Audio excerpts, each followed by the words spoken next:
Kwa majina ninaitwa Clemens Manga, ni afisa michezo halmashauri ya mji Njombe, lakini pia ni mjumbe wa SHIMISEMITA nyanda za juu kusini. Kwa hiyo uwepo wangu hapa, nipo kwa niaba ya SHIMISEMITA, uongozi wa SHIMISEMITA taifa ambao unaongozwa na ndugu yetu mwenyekiti Jeshi Lupembe ambaye ni mkurugenzi halmashauri ya wilaya ya Morogoro. Anawasalimu sana. Ameniambia nikwambie mkurugenzi, kwa kweli umetisha sana. Kwa hiyo mimi kama mjumbe wa kanda hii nimefurahi sana kuona kitu ambacho kimefanyika hapa. Ndio maana nikasema haiwezekani, lazima sisi timu yetu ya mkoa wa Njombe pia tufike. Kama ulivyoona Njombe tumefika halmashauri kama 3 hivi. Kwa hiyo ni swala kubwa sana. Lakini nisipoteze muda, niweze kukumbushana kwa sababu tunaelekea kwenye mashindano ya SHIMISEMITA ambao tarehe 15 tutaanza pale Mbeya. Naomba nitoe rai vitu vifuatavyo. Moja, tusiweke mamluki. Sisi kama kanda yetu mwaka huu tumepewa heshima kubwa ya kuandaa mashindano haya ya SHIMISEMITA taifa. Naomba tusitumie mamluki.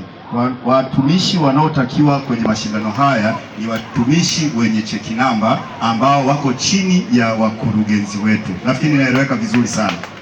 Jamani, inaeleweka? Lakini pia ukisoma vizuri kanuni zetu za SHIMISEMITA, hutakiwi kumchukua mchezaji wa halmashauri nyingine. Labda Mbalali mmekuja, halafu Mbeya DC hawajaja, huruhusi kumchukua mchezaji wa Mbeya DC akachezee Mbalali, wakati Mbalali mna wachezaji wengi sana. Kwa hiyo tunaamini ndani ya halmashauri husika ina wachezaji wa kutosha. Nafikiri mnanielewa. Ukiangalia zile kanuni hazisemi kwamba ataondolewa mchezaji.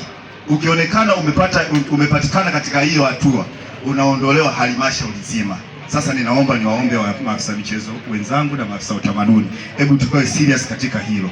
Nafikiri tunaelewana sana. Tulete wachezaji ambao wako chini ya mkurugenzi lakini wenye cheki namba. Nafikiri inaeleweka sana. Nafikiri mmeona mwaka jana tukiwa Tanga, tukiwa Mwanza, tukiwa Morogoro, uongozi uliwachukulia hatua wa halmashauri kuzifukuza. Nafikiri moja ya halmashauri ambayo tumewahi kuiondoa ilikuwa ni halmashauri ya Kahama. Mheshimiwa mkurugenzi, tuliwaondoa kwa sababu walichomeka wachezaji wa Msalala, kwa hiyo tukawaondoa. Kwa hiyo ninaomba kwa sisi kwenye kanda yetu isijitokee hilo swala.